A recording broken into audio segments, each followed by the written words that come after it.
Hey there, and thanks for joining us for this episode. And as we get started, I wanted to remind you to make sure that you subscribe on YouTube and follow us on Apple Podcasts, Spotify, and wherever you may be listening to podcasts.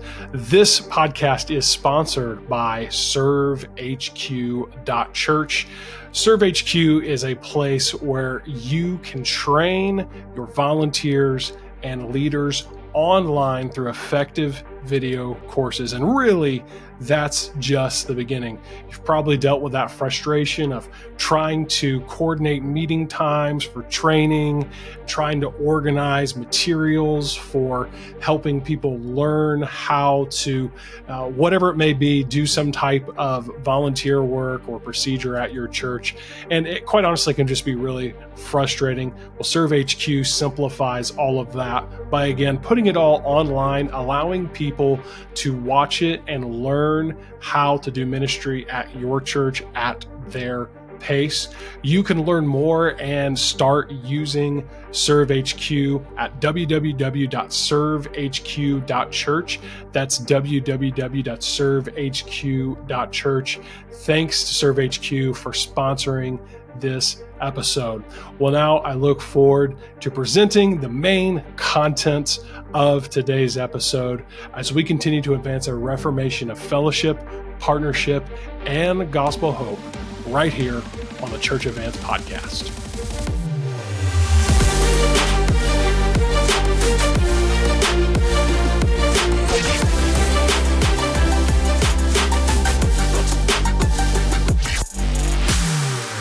Hey everybody, welcome back to the Church Advance podcast. Brian Sams here, and we are finishing part 3 of this idea of ministry and money or pastoral compensation. All that kind of stemmed from a post on a Facebook group I'm a part of called the Pastor Connection Group, and really the idea of pastors being in the ministry for money.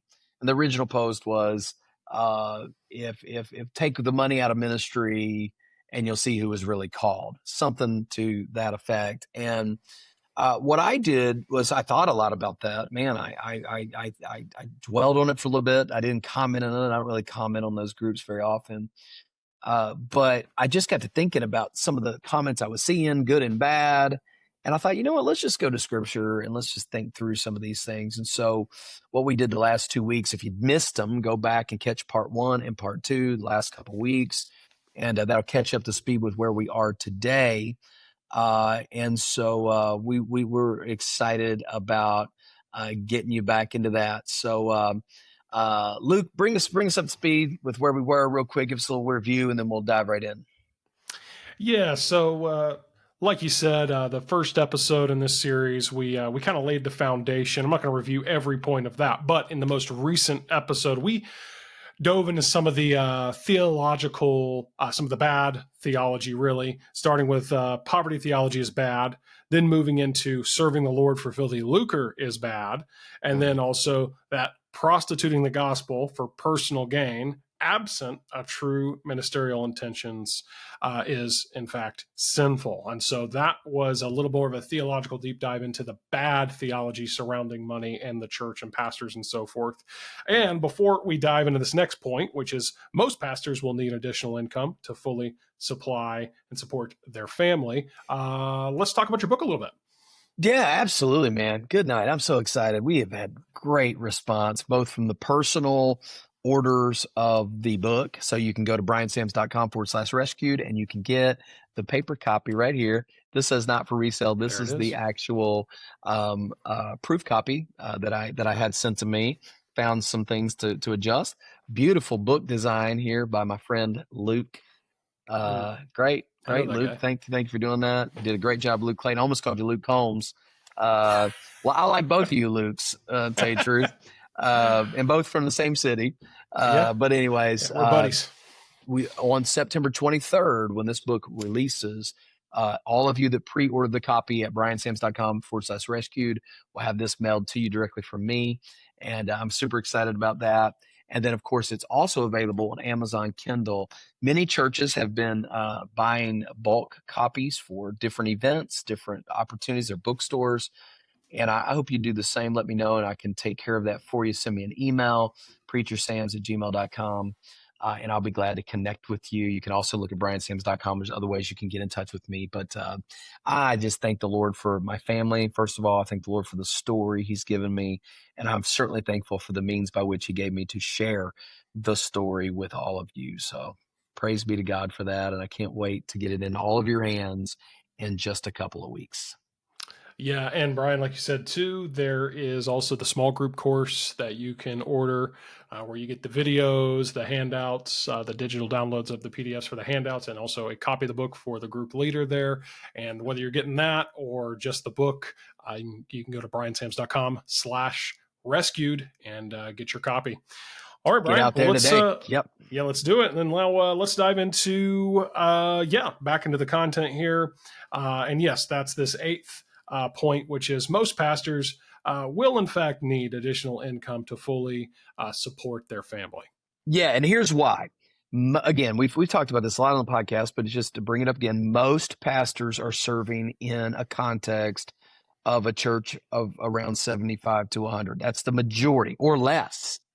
Mm-hmm. So the overwhelming majority of pastors are not pastoring churches of 200, 300, 400, 500 more. That's the reality. So when you're in a smaller church, you can expect a smaller income, just like if you were an executive at a smaller company. It's a pattern. Here's the other thing, though. Some pastors live in very high income areas. Man, I've got friends that are pastors. We got a friend, Matt, that pastors in Maui. Yeah. They're friends that pastors in Honolulu, one of the most expensive places in all the world to live. How about if you pastored in Manhattan or inner city Brooklyn, where your rent is going to be $3,000 a month or more for a 1-bedroom, bottom of the line apartment? What if you live in Florida in some of these places? I mean, where the median house cost has gone way up. There are some people, they live in these high cost areas. Their church is just not going to provide from a single full-time salary pastor position, might not be sufficient to provide the needs, as we mentioned last time, that $80,000 is the new basement for comfortable living in the United States of America. And if you're not in somewhere like West Virginia, Tennessee, or Kentucky, I think those are the three most modest means of living. If I recall, speak for yourself. I live in Tennessee. I don't know about that. And you live in Nashville too. So I don't know. Nashville, I'm sure maybe West Tennessee. I'm thinking the rural parts of Tennessee shape that out, like with Kentucky and West Virginia. But even then, with a small church combined into these factors, it's very likely that your church most guys aren't making $80,000 or $90,000. Then you got the whole issue of packages and insurances, things like that. The fact of the matter is, as we already said, Paul was a tent maker in Acts chapter 18 when he was there in Corinth. Paul also gives us instruction that we can voluntarily, if we wanted to. But I'm talking right now about necessity. Yeah. That you, out of necessity, cannot supply for your family. So what do? You get another job. That's what you do. Yeah. You get a job. I would tell you that a job that is flexible, a job that is something you can do maybe online, something you can do like Uber, something you can do maybe in a part-time capacity that frees you up, something that might coincide with your already God-given gifts, like teaching, maybe as a school teacher, or maybe I've seen guys, I know guys right now that have done things like get into counseling, get into, where they can do mental health counseling. They can get a certification here, chaplaincy. These are things that would fit within your own gift, your already God-given gifts. But there might be other gifts that you have. Like I've got a friend who was bivocational, and he did painting, and he has a business, and that's great. All of mine has come within my gifts, but it may be outside your gifts, and that's okay too. Whatever you need to do to take care of your family, God will provide. God will take care of you, but it may be the way that he takes care of you is that if you're a pastor out there and your wife is unable to work, maybe you got kids at home, noble work, and you're making, less than $60,000 a year, I'm telling you, you probably need to get out there and get some additional income to make sure that your family is taken care of, to make sure your Yep. medical bills are provided for. It may even be that being bivocational would do something like supply you with the ability to have medical insurance that you Hmm. otherwise could not have. I mean, working even at a company like Starbucks or something like that can get you tapped into. I know Amazon here in Jacksonville, even they have like a pick your own schedule kind of thing where you can just work when you can. Wow. Um, and it may be like doing something as simple as cutting lawns. I mean, there's all kinds of options out there. Yeah. There should Yeah. be no reason that you could not pick up another job. And it may be that you have to. Of course, the second angle in this, Luke, is that it may very well be that your wife just is going to have to work. And that might not be feasible with young kids, but in some way, it may end up being something that you need to do. I've chosen not to do that in my life. My wife does not have a job outside of her home, but she's also raising still four kids in the house, and three of them are 8 and under. And I'm looking at you, your wife, has got particularly the baby, and there's just situations where you can't do the normal. But we live in a world, Luke, where there are enough options and enough opportunities that if you Yeah. want to do something, more than likely you can. Yeah. Find a skill, hone a skill, develop a skill, make an application, trust the Lord, and something will work out. But that's just a new normal, man. Yeah. Like, it's probably going to need to be the case unless you're Yeah. pastoring a medium sized to a large church. It's doubtful that you're going to have enough to supply for your family. Yeah, and you know what? Because I like to say this from time to time, just so we don't pick on churches. That's just the kind of the way of the world in a lot of industries nowadays. Is that if you're working down here at the local I don't know car manufacturer. I know there's several of those here in Middle Tennessee area. You know what? If you're especially if it's entry level, that actually may not be enough. You may have to pick up a job on the weekends or something, and that's where Brian. I mean, again, I have to say, look, we referred to this before. A lot of guys in ministry are in entrepreneurial mind. They have an entrepreneurial mindset, and so that's where it's like, hey, go, start your business. Start some type of a side hustle, doing it yourself. As far as just whatever maybe, or Brian, like you were talking, a skill set that I see a lot of assistant pastors develop is something in the area of media, graphic Yep. design. Maybe Yep. making websites.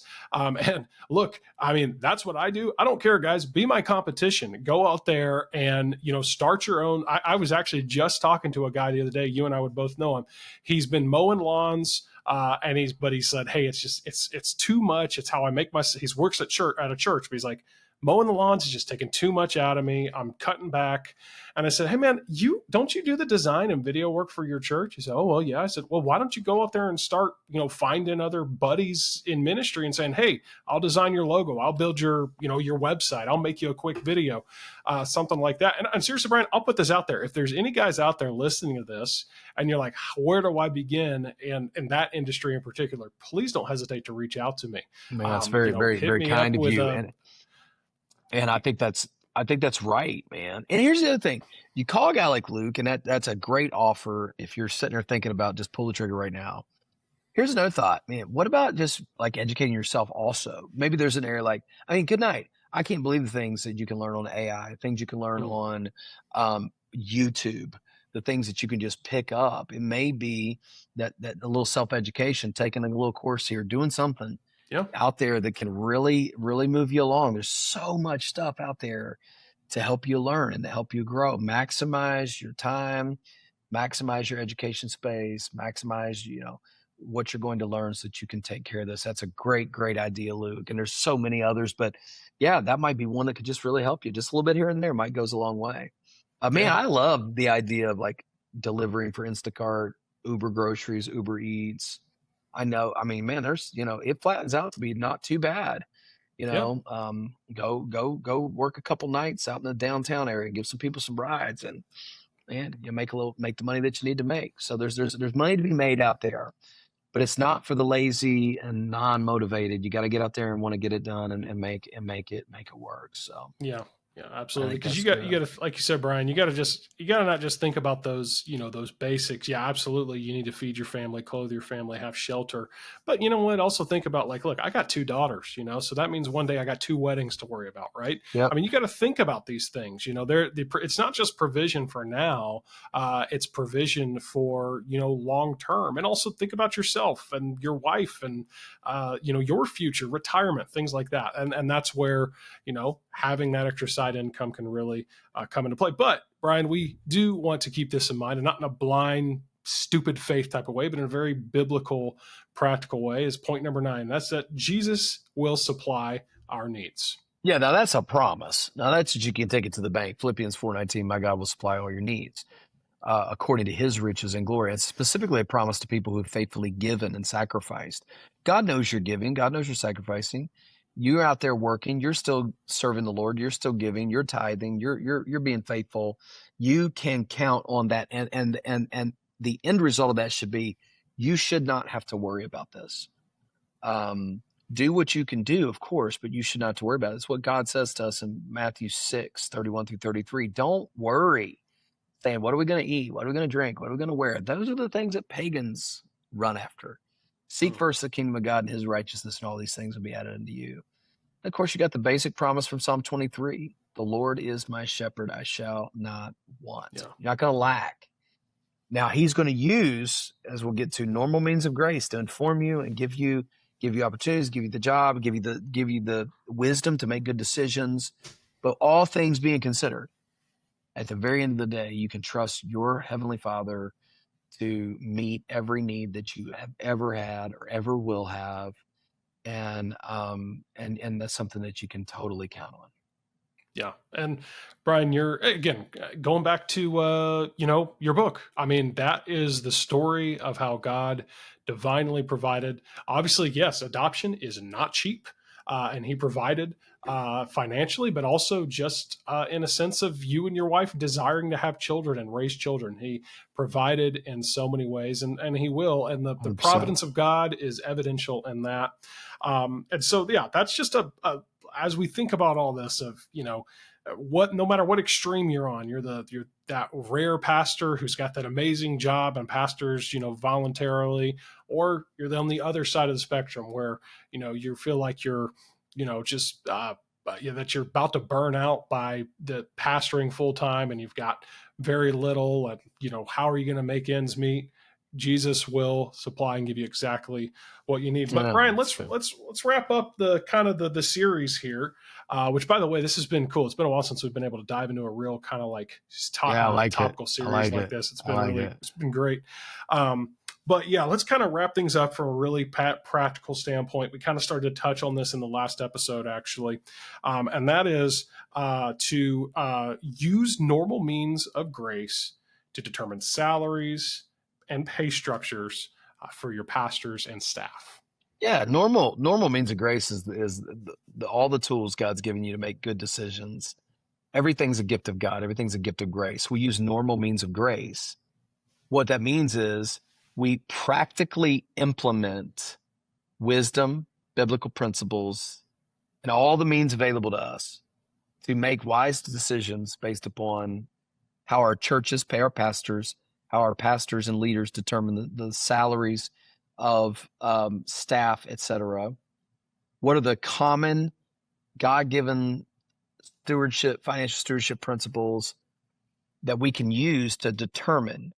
I think one thing that I referenced in a previous episode was churchsalary.com and Guidestone resources. These are places that have databases filled with information about what are the normals, what should we be looking at, what should we be doing for a pastor in this size congregation, in this location, with this education and this amount of experience and this amount of children in his home. Quite honestly, a young guy who doesn't have any kids doesn't need as much money as I do. It's just a fact. Okay. Yep. I have 5 children. I need more money to operate. I was gonna say, enough said. You have 5 children. That's it. Done. All we gotta Case say. closed. And so my first means of grace I'm going to use is just looking to those resources that God has graced our world with and letting it help me make decisions. I actually shared those things with my deacons and our pastors. I told them this is how we should operate. This is the way it should be. It's not, we don't have to have guesswork here. There might be somebody out there that thinks a pastor making $60,000 a year is outrageous until you look at the data and you look at the reality and you go, oh, that's actually not that crazy or outrageous at all. In fact, it may be well below normal means in certain situations. So we are to seek counsel and guidance, Proverbs 11:14. That includes any normal means. This might mean, it might even mean going to some other pastors in the area and say, man, can I talk to you about this? I want to know. Or encouraging your deacons to reach out and call 10 other churches and get some advice. There's all kinds of ways to do this, but you should use those normal means, counsel, God's grace, the information that's available to us, and you should use that to help make decisions for churches. Fair compensation is a matter of giving what is owed for labor and honoring those in front of you. So I recommend professional salary review means. If you're just getting started, if you're out there looking for a pastor, I recommend going to there. If you're in a church, it's time for a review. Yeah. You need to consider market comparisons like I just talked about. You need to also consider benefits. Like you could say, well, I can't believe that preacher makes that much money. And then they realize, yeah, but at my job, I make about as much money, but I also have a full health benefits package that my pastor doesn't have. So the church should consider that as well. What about cost of living adjustments? I have some friends that they didn't have a cost of a living adjustment for 10 years. In essence, they should have been increased by 30% over those 10 years. And now their salary's abysmally below what it was then. And yeah, they're making the same amount of money, but it's not the same amount of money now. So you need to consider that. Also, I would advocate for just putting this in somebody else's hands so that you're not looking like you're advocating for yourself, but have a finance committee made of financially intelligent people who will look at data and they will offer it. Then there's also this whole proverb about knowing the state of your flock. It may be that the state of your flock at this very moment cannot sustain what is necessary for one reason or the other. We'll go back to point number 8. That's when you might have to do some other outside means. But I think you should work with your people and your men to say, this isn't what I want to be. This isn't my long-term goal here. I don't want to be sustaining this over the long haul. And I know it's hard to talk about, but God had to put me literally on my back last year, sick, to have me bring this conversation up with my leaders. And I'm thankful that we looked at the data, we looked at the situation from all angles, prayerfully considered me last year, for instance, getting a raise, which I think was fair and was right. But I just think it's conversations that need to be had. And if you're with unreasonable people that won't budge, then you need to think about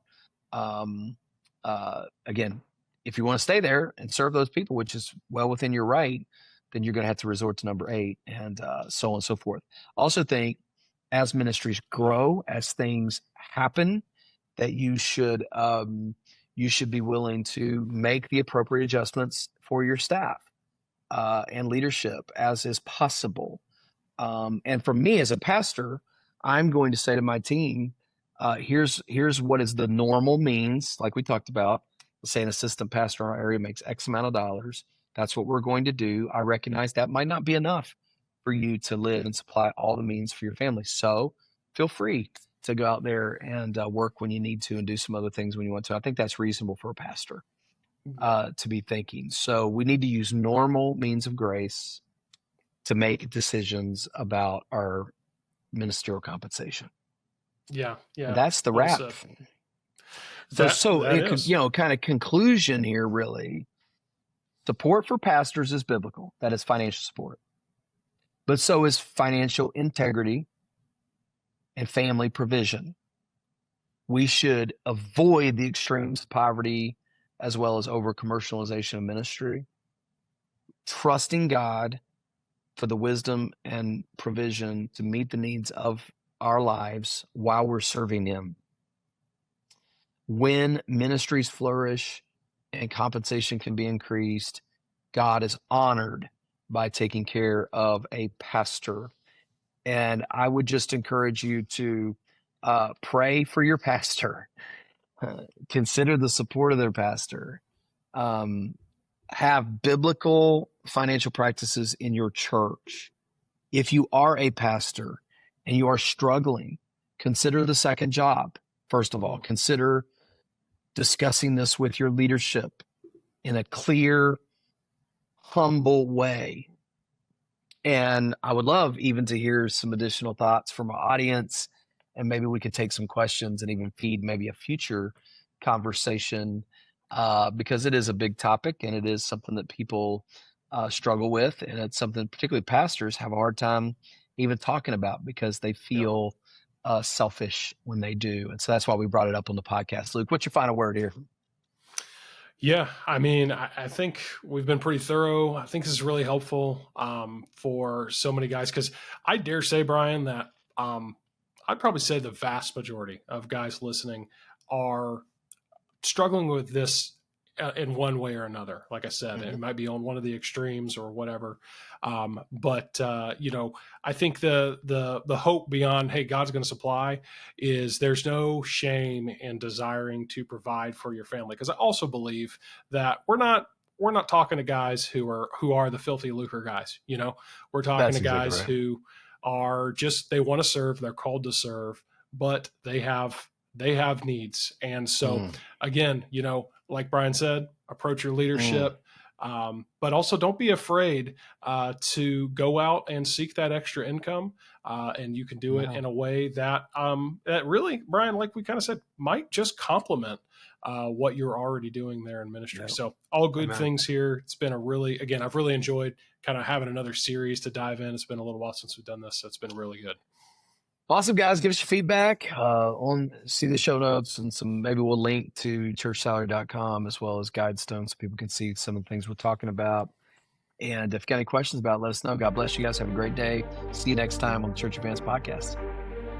Thanks again for joining us for this episode. And I do want to remind you to follow us on Apple Podcasts, Spotify, and wherever you may listen to podcasts. While you're there, be sure to leave us a 5-star review and then share the podcast with other pastors and leaders that you believe this content could be a help to.